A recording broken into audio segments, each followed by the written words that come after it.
김정은이 집권을 한 시기하고 시진핑이 집권한 시기가 상당히 비슷한데 시진핑 정부 1기 때 5년 임기 동안에 단 한 번도 김정은을 만나질 않습니다. 상당히 역사적으로 이례적인 일이거든요. 그만큼 사이가 안 좋았어요. 그러다 2018년도에 갑자기 트럼프하고 김정은이 싱가포르에서 만난다 그러니까 중국이 놀란 거예요. 김정은이 중국을 뭐라고 표현했냐면 숙적이라고 규정을 해요. 숙적이라는 말을 썼어요. 그만큼 사이가 안 좋은 거죠. 지금 이 단계에서 북한의 베스트 전략은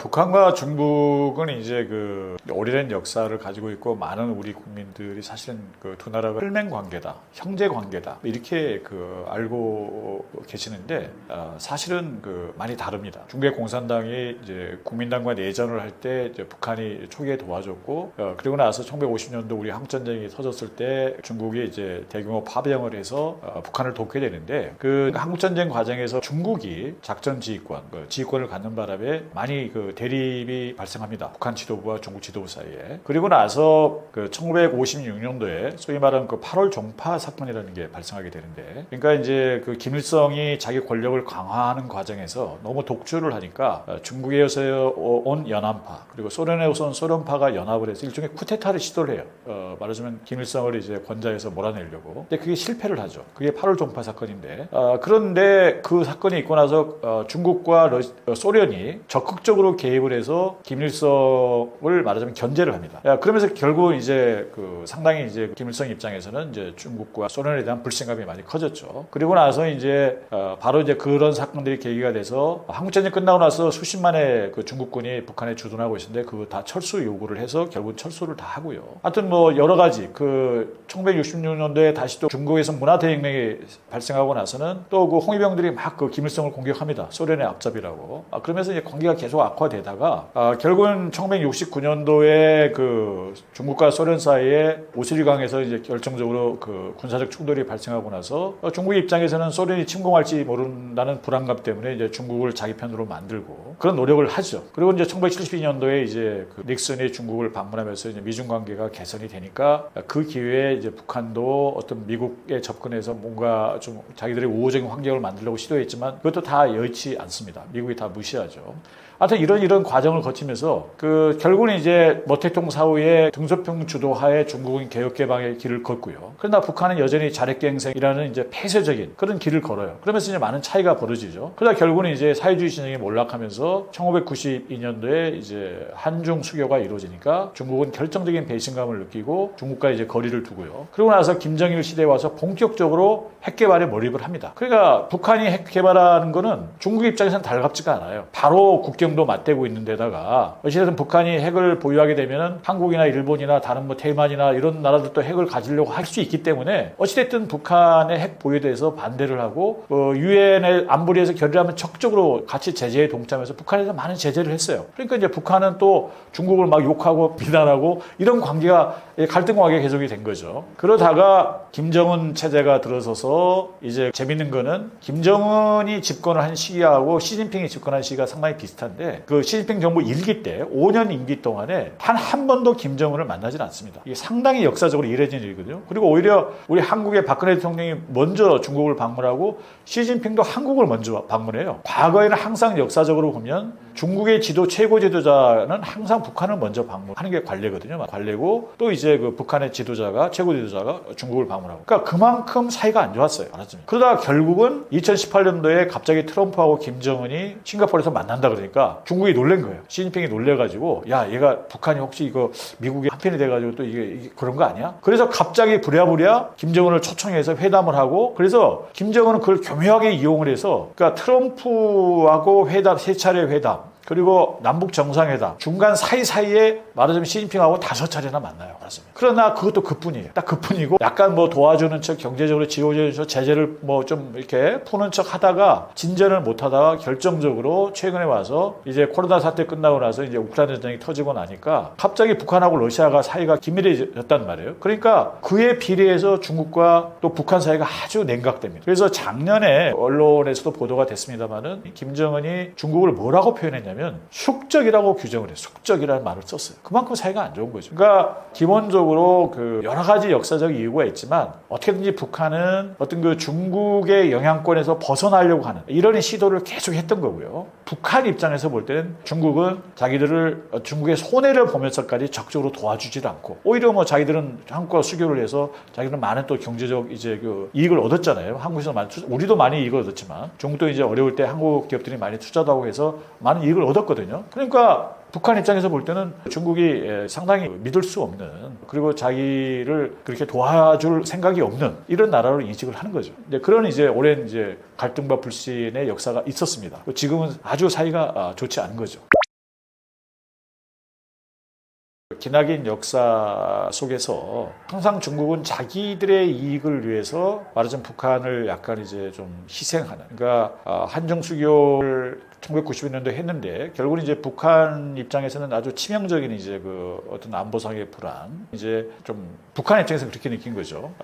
그리고 그것뿐만이 아니라 실제로 이제 중국이 본격적으로 개혁 개방을 하고 이제 경제 발전을 하면서 그 북한이 워낙 고립돼 있으니까 국제적으로 고립돼 있기 때문에 필요한 물자 같은 거 구입할 때 중국과 관계를 안 할 수가 없었어요. 말하자면 국경도 같이 맞대고 있고. 그런데 과거 같으면은 이제 뭐 아주 뭐 값싸게 아니면 무상으로 지원도 했는데 어느 날 갑자기 이제 야 뭐 너희들 그 소위 그 경화죠. 그러니까 뭐 미국 달러랄지 중국의 위안화랄지 런민비랄지 이런 돈으로 결제를 하라고 요구를 해요. 그것도 시가대로. 그러니까 경제적으로도 근데 북한에 뭐가 있습니까? 그게 없어요. 그런 게. 그러니까 이제 상당히 이제 어려운 좀 상황에 많이 빠져 있었죠. 그러다 보니까 이제 북한 입장에서 볼 때는 항상 이제 그 중국은 자기들을 적극적으로 도와주지도 않고 항상 중국의 이익을 우선시하고 그러면서 정작 북한이 예를 들면 다른 나라들하고 관계를 하는 것도 북한이 볼 때는 적극적으로 도와주지 않고 도와주는 척은 하지만 그러니까 예를 들면 대표적으로 그 핵 문제 가지고 이제 소위 그 육자회담이 열렸는데도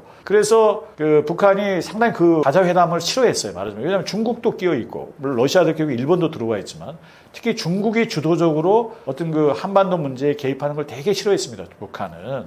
그래서 근본적으로 북한 입장에서 볼 때는 중국은 그 믿을 수가 없는 나라고 자기들을 적극적으로 도와주지 않고 이용만 하려고 한다라는 그 불만이 있는 거죠.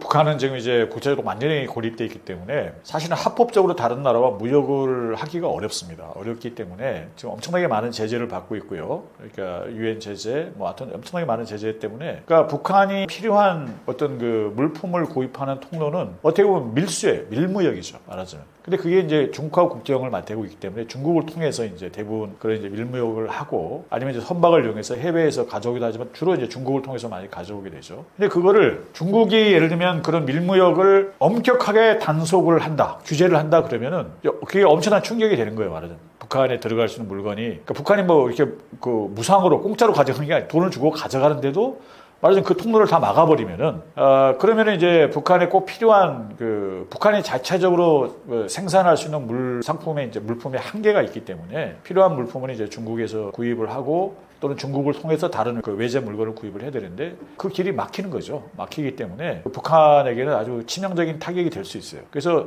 중국도 과거에는 보면은 그런 밀무역을 많이 농감해줬거든요. 유엔 안보리 제재가 있었지만 그걸 느슨하게 이제 말하자면 실행을 하는 거죠. 제재를. 그런데 이제 최근에 와서는 아까 그 러시아하고 관계가 이제 북한의 관계가 긴밀해지면서 상당히 그런 밀무역마저 엄격하게 단속을 한다는 그런 보도가 있었어요. 최근에는. 그러니까 이제 북한도 상당히 이제 불만을 가지고 있는 거죠. 그러니까 결국은 이런 경제적으로 북한이 중국을 싫어하지만 어쩔 수 없이 중국에 좀 의존해야 된다는 이 상황이 북한에게는 최악인 거예요. 어떻게든지 이 상황에서 벗어나고 싶은 거죠. 말하자면. 그러니까 더더욱 그 미국과 관계 개선을 원하는 거고 한국과 어떤 관계 개선할 필요가 있는 거고 경제적 이유가 아주 크다고 봐야 되는 거죠. 그 북한 입장에서는 가장 베스트 시나리오는 그 미국과의 관계를 개선하는 길입니다. 그러니까 지금까지는 최대 강대국이 미국과 적대적 관계에 있었고 그러다 보니까 군사적 안보 면에서 경제 면에서 엄청난 이제 불이익을 받고 살아왔는데 그러다 보니까 자기가 신뢰하지 않고 별로 이제 좋아하지도 않는 중국과 어쩔 수 없이 최소한의 관계를 유지할 수밖에 없었어요. 어떻게 보면 최악의 상황이죠. 그러니까 만약 미국과 관계를 개선해서 그런 안보상의 불안 위협도 좀 해소하고 특히 경제적으로 미국이 좀 제재를 풀어주고 하면은 이제 얼마든지 다른 루트를 통해서 많은 이제 필요한 물건을 구입할 수도 있고 자기들 경제 발전을 할 수 있기 때문에 이제 그 엄청난 이제 이익을 얻게 되는 거죠. 그러니까 북한의 입장에서는 기본적으로 미국과 중국의 이제 패권 경쟁이 이루어지거든요. 말하자면 날로 이제 격화되고 있는 이 상황에서 최대 생존 전략은 미국과 관계를 개선하는 거예요. 우선적으로. 그 미국과 관계를 개선하면 어떻게 돼요? 중국도 불안한 거예요. 너무 북한이 혹시 미국 편을 들지 않을까. 그러니까 중국도 오히려 북한한테 잘하는 거예요. 잘해야 돼요, 말하자면. 그래도 조금 이렇게 국제 관계가 그렇습니다. 국제 관계라는 건 국가 간의 관계는 항상 뭐 오르와 나싱의 그런 관계가 아니에요. 그러니까 내가 미국하고 관계를 개선했으니까 중국과는 완전히 적대적으로 돌아섰고 이렇게 절대 하지 않습니다. 조금씩은 다들 애매하게 하면서 현실적으로 다 그렇거든요. 우리도 그렇고. 그러니까 어찌됐든 중국과도 일정 정도 관계를 맺어야 돼요. 어찌됐든 이제 국경을 맞대고 있고 여러 가지 관계를 해야 되니까. 그러니까 오히려 미국과 관계를 개선하면 중국도 더더욱 북한에 대해서 신경을 쓰고 더 이제 좀 잘하려고 하는 거죠. 너무 이제 북한이 미국 쪽으로 기울지 않도록. 그러니까 지금 이 단계에서 북한의 베스트 전략은 미국과 관계를 개선하는 겁니다. 그게 최대의 생존 전략이죠. 북한과 중국의 관계가 변화한다는 이야기는 결국은 미국과 북한의 관계가 변화한다는 것이거든요. 미국이 북한과 우호적 관계를 맺게 되면 북한과 중국의 관계도 지금까지는 전혀 다른 관계가 되는 거죠. 만약 북한과 중국 관계가 과거와 달리 조금 더 긴장된 관계로 되면 미국이 북한과 관계를 개선하면 당연히 중국 입장에서는 조금 더 긴장을 하겠죠. 북한에 대해서도. 이런 상황에서 이제 한국은 아까 말씀드린 대로 이제 북한과 우호적 관계, 적대적 관계를 청산하고 좀 더 우호적 관계를 맺을 수밖에 없고요.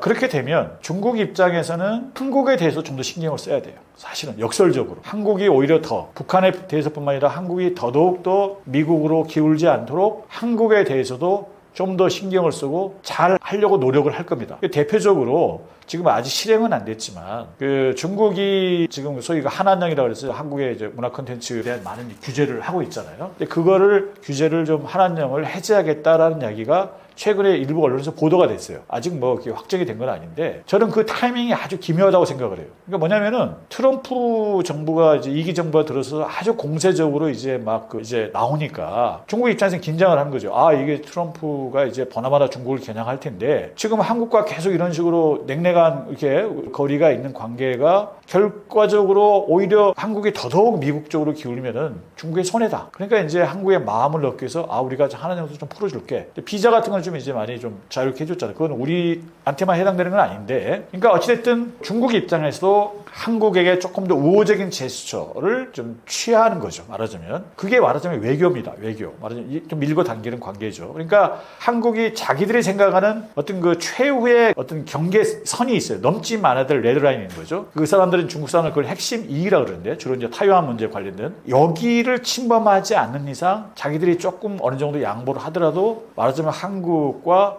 좋은 관계를 맺고 싶어 하는 거예요. 이제 한국 입장에서는 만약에 북미 관계가 개선이 돼서 동아시아 전체 여러 나라과의 관계가 이제 급격하게 변하고 뭔가 좀 더 어떤 다이내믹하게 변하게 되면 우리가 그런 틈새를 잘 발견해서 말하자면 이제 서로 좀 불필요한 어떤 마찰은 좀 줄이고 그러면서 적절하게 긴장을 관리하는 이런 역할을 좀 해야 되겠죠. 말하자면 우리가 상당히 고난도의 게임이긴 합니다만은 그만큼 이제 우리가 좀 지혜로운 말하자면 좀 대처가 좀 필요한 시기입니다. 한반도가 한국전쟁 이후에 그동안 이제 분단 체제에 있었습니다만은 지금 트럼프 2기 정부가 북한에 대해서 좀 더 우호적 전략적으로 접근하는 이 태도를 보이면서 제가 지금 이 트럼프는 김정은에게 무엇을 원하는가 책에서 이제 그걸 소상하게 밝혔는데요. 말하자면 한국전쟁 이후에 최대의 변화가 어쩌면 일어날 수도 있다. 조만간에. 그러니까 미처 우리가 상상하지 못했던, 준비하지 못했던 이런 상황이 어느 날 갑자기 닥칠 수 있기 때문에 사실은 제가 이 책을 쓴 가장 주된 이유는 이런 시나리오가 가능하기 때문에 미처 우리가 좀 준비를 하자. 우리는 어떻게 뭘 해야 될지 생각을 하고 준비를 하는 이런 이제 노력을 하기 위해서 이 책을 썼습니다. 그래서 여러분들도 지금 이제 국제 정세가 대단히 이제 유동적이고 가변적인 이런 상황에서 조만간에 어쩌면 우리 한반도에도 큰 변화가 닥칠지도 모르기 때문에 이런 여러 가지 가능성을 놓고 좀 상상해 보시면서 우리에게 가장 이익이 되는 현실적으로 가장 우리에게 최선의 어떤 구도가 무엇일까라는 것을 같이 고민해 보셨으면 합니다.